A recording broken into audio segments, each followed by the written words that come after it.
చూస్ country delight, live better. ఇప్పుడే country delight యాప్ని download చేసుకోండి. నమస్తే, నేను Keshav. Welcome to Suman TV. మరో కొత్త వ్యాధి మానవాళిని వణికిస్తోంది. ఇది కేరళలో మొదలైంది అంటున్నారు, కానీ తెలుగు రాష్ట్రాల్లో కూడా అనంతపురంలో ఒక కేసు, ఆల్రెడీ ఒక డెత్ నమోదైందని చెప్తున్నారు. హైదరాబాద్లో కూడా కొన్ని కేసులు నమోదైనాయి.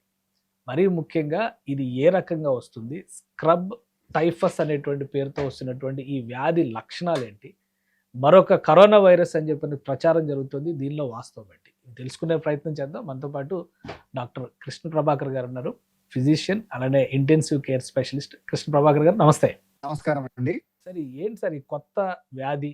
ఒక బ్యాక్టీరియల్ ఇన్ఫెక్షన్ అంటున్నారు, దీని మూలం ఏంటి? స్క్రబ్ టైఫస్ అంటే అసలు ఏంటి? ఒక నార్మల్ జ్వరంగా దీన్ని చూడాలా, లేదంటే ఇది ఒక ప్రత్యేకమైన వ్యాధిగానే ట్రీట్ చేస్తాం? సార్, మామూలుగా మనకున్న జ్వరాల్లో ట్రాపికల్ ఫీవర్స్ అనేవి ఇది ఒక bacterial fever. Water body areas లో ఎక్కువగా కనిపిస్తుంది.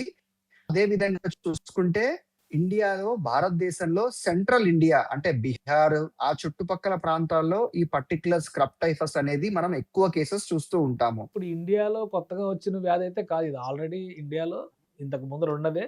తెలుగు రాష్ట్రాల్లో అయితే ఇది కొత్తగా వచ్చింది అనుకోవాలా మనం? తెలుగు రాష్ట్రాల్లోకి ఈ మధ్య కాలంలో ఈ పర్టికులర్ స్క్రబ్ టైఫస్ పేషెంట్స్ ని గమనిస్తూ ఉన్నామండి. ఏంటి సార్ లక్షణాలు ఏంటి, ఈ వ్యాధి లక్షణాలు? సో బేసిక్ గా ఒకసారి ఈ స్క్రబ్ టైఫస్ వచ్చే ముందు ఆ క్రిమి ఏదైతే క్రిమి ఉందో, స్క్రబ్ టైఫస్ మైట్ అంటాం దాన్ని మేము. ఇంకా దాని సైంటిఫిక్ భాషలో ఆ బ్యాక్టీరియాని ఓరియంషియా సుసుగిమిషి అనే పేరుతో పిలుస్తాము. సో ఈ పర్టికులర్ మైట్, ఈ క్రిమి, ఈ ఇన్సెక్ట్ మనల్ని కుట్టినప్పుడు మనకు వచ్చే వ్యాధి అండి ఇది. ఈ క్రిమి యూజువల్ గా దీని బయట ఎలా ఉంటుందంటే మనకి తెలియదు కుట్టినట్టు కూడా. దాని స్ట్రక్చరే చాలా చిన్నగా ఉంటుంది.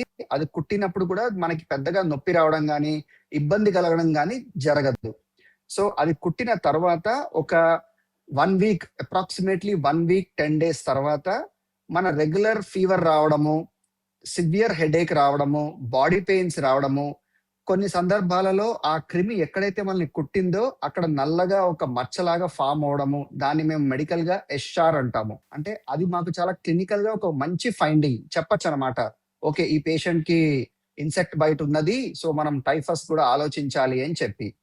ఆ తర్వాత కొన్ని రోజుల తర్వాత ర్యాష్ రావడం ఒంటి నిండా, మన ఏదైతే లింఫ్ నోడ్స్ అంటామో మెడలో కానివ్వండి, చంకలో కానివ్వండి, ఆ పర్టికులర్ లింఫ్ నోడ్ సైజ్ పెరగడము, ఇంకా సివియర్ కేసెస్ లో ఒకవేళ బ్రెయిన్ దాకా సోకితే కన్ఫ్యూజన్, ఆల్టర్డ్ సెన్సోరియము, కొన్ని సందర్భాల్లో కోమాలకు కూడా వెళ్ళిపోవడం జరుగుతుందండి.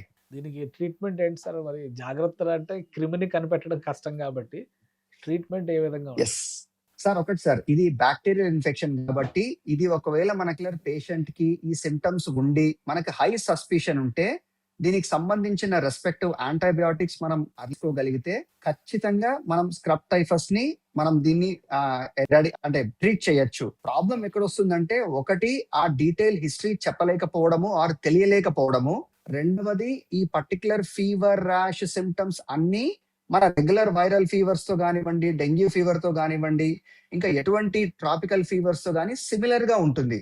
సో దాన్ని మనము కొంచెం డీటెయిల్ గా పేషెంట్ తో మనం హిస్టరీ తీసుకోగలిగి, డీటెయిల్స్ అన్ని కనుక్కొని, ఆయన ఎక్కడి నుంచి వచ్చాడు, ఆయన బ్యాక్గ్రౌండ్ ఏంటి, ఆయన ఏ ఊరు నుంచి వచ్చాడు, ఆయన వృత్తి ఏంటి, చుట్టుపక్కల ఏమైనా కన్స్ట్రక్షన్ ఏరియాస్ ఉన్నాయా, ఫారెస్ట్ లాంటి ఏరియాస్ ఉన్నాయా, గ్రీనరీ లాంటి ఏరియాస్ ఉన్నాయి, ఇవన్నీ మనం అంటే the idea is to understand with the history only.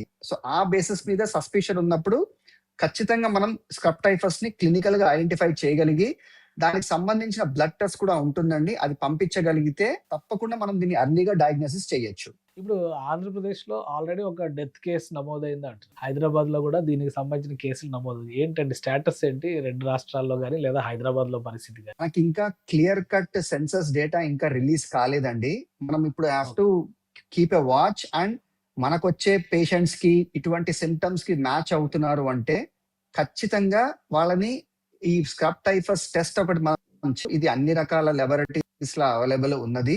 And మనకి అది పాజిటివ్ క్షణం దీన్ని మన రెస్పెక్టివ్ యాంటీబయాటిక్స్, డాక్సిసైక్లిన్ అనే యాంటీబయాటిక్ వాడడం వల్ల ఈ స్క్రబ్ టైఫస్ ని మనము కంప్లీట్ గా ట్రీట్ చేయొచ్చండి. ఇంకొకటి అండి, ఇప్పుడు ట్రీట్మెంట్ విషయంలో ఏదైనా స్టేజెస్ ఉంటాయా? ఇది అర్లీగా డిటెక్ట్ చేయడం అనేది కొంచెం ఇబ్బందికరంగా ఉంటుంది. అంటే కష్టమని కాదు, కొంచెం టైం పడుతుంది. ఎందుకంటే అన్ని రకాల ఫీవర్స్ తో ఇది కూడా అదే సిమ్టమ్స్ ఉంటుంది. కానీ మనకి ఎప్పుడైతే సస్పిషన్ వచ్చినప్పుడు, అంటే పేషెంట్ కి అన్ఎక్స్ప్లెయిన్డ్ నిమోనియా రావడం కానీ, లేదు హార్ట్ ఫంక్షనింగ్ కొంచెం డిస్టర్బ్ అవుతుండడం కానీ, లేదు డిఐసి అంటాం, అంటే అక్కర్లేని బ్లడ్ కోఆగులేషన్ జరగడం కానీ, ఇటువంటి చిహ్నాలు అర్లీగా మనం పసిగట్టగలిగితే ఖచ్చితంగా మనకి ఒక ఐడియా వస్తుంది. ఇది tropical infection, typhus, scrub typhus అనే అనుమానం రావడం జరుగుతుంది. దానికి సంబంధించిన టెస్టింగ్, ట్రీట్మెంట్ ఇమీడియట్ గా స్టార్ట్ చేసుకోవచ్చు. హై క్లినికల్ సస్పిషన్ అండి. రైట్. మనకి దానికి తగ్గట్టుగా ట్రీట్మెంట్ సోర్సెస్ ఉన్నాయండి హైదరాబాద్‌లో గాని లేదా తెలుగు రాష్ట్రాల్లో? Yes. The scrub typhus treatment is available in all the hospitals, and everybody should have a high suspicion. ప్రతి ఒక్క డాక్టర్ కి ఈ పర్టికులర్ డిజీజ్ మీద కొంచెం ఎక్కువ అనుమానం ఎక్కువ ఉండాలి. దానికి తగ్గట్టు డీటెయిల్స్ తీసుకోవడము, అడగడము, హిస్టరీ తీసుకోవడం చేయగలిగితే అర్లీగా మనం డిటెక్ట్ చేయొచ్చు. అంటే ఒక డెత్ అనేటువంటి భయపడాల్సినటువంటి అవసరం లేదంటారా? నివారించదగినటువంటి వ్యాధిగానే దీన్ని చూడొచ్చు మనం? దీన్ని నివారించడానికి ఆ పర్టికులర్ ఎగ్జామినేషన్ కానివ్వండి, లేదు ఆ పర్టికులర్ సస్పిషన్ కానివ్వండి, లేదు పేషెంట్ 3-4 డేస్ అయింది, ఇంకా క్లినికల్ ఇంప్రూవ్మెంట్ రావట్లేదు, ఈ సందర్భాలలో మనం దీన్ని హై సస్పిషన్ లో పెట్టుకోవాలి. అండ్ వీలైనంత వరకు ఫ్రీ టెస్ట్ పంపించగలిగితే అనుమానం ఉన్నప్పుడు మనకి డయాగ్నోసిస్ త్వరగా వచ్చేస్తుంది. మనం దీన్ని త్వరగా ట్రీట్ చేయొచ్చు. పేషెంట్ ని కాంప్లికేషన్స్ బారి నుంచి కాపాడవచ్చు. అసలు జాగ్రత్త, ఈ క్రిమి దగ్గరకి రాకుండా ఉండాలంటే ఎలాంటి జాగ్రత్తలు తీసుకోవాలి? ఏదన్నా ఉన్నాయా మెజర్స్ దానికి?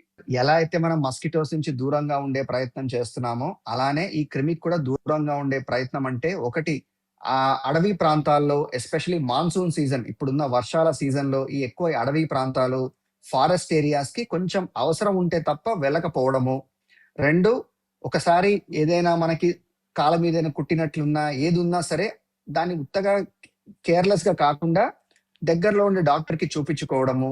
ఇవన్నీ మనం చేయగలిగితే, అంటే అర్లీ డయాగ్నోసిస్, మనం ఎంత త్వరగా దాన్ని మనం పట్టగలిగితే అంత ఈజీగా దీన్ని మనం ట్రీట్ చేసేయచ్చండి.